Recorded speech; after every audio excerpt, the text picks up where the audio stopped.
Hey guys, welcome to the show. Today we're talking about Paddington.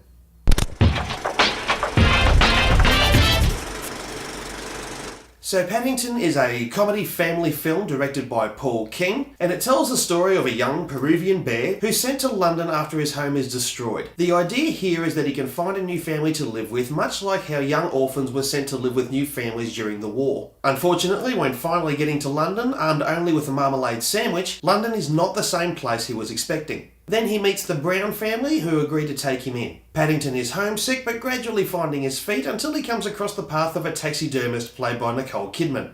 Guys, this film is really quite simply one of the best films you'll see. Admittedly, there's not a lot of genius in the writing, it's a pretty straightforward story, but this is such a cute film. What Paul King has done really well here, he's nailed the tone of the film. Not so much the events, and there's no real surprising twists or anything like that, but that doesn't matter.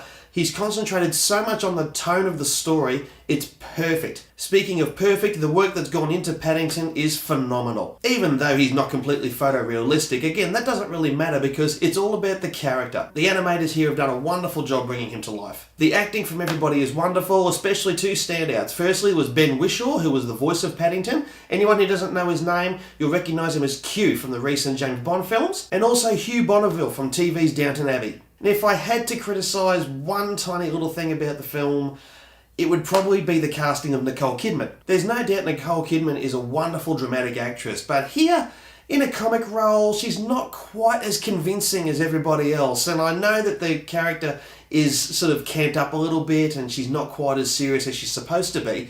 But at the same time, something is just a little bit missing. Maybe it's just the comic timing, maybe it's just the fact that she's not really done comedy that much in the past, but she's good, but she's not great. The trouble is everybody else in this film is great. But again, for all its minor little missteps, I mean, yeah, the script's not great, you sort of know where it's going to go before it happens. It really doesn't matter because Paul King has done such a wonderful job in getting the tone of this film down pat. And it just makes for awesome repeat viewings. It's one of those movies where you can watch it, 2 weeks later, watch it again and enjoy it just as much as the first time. So guys, whether you have real kids or furry kids, get together on the couch and watch this film. You're definitely going to love it. I'm giving Paddington a 9 out of 10.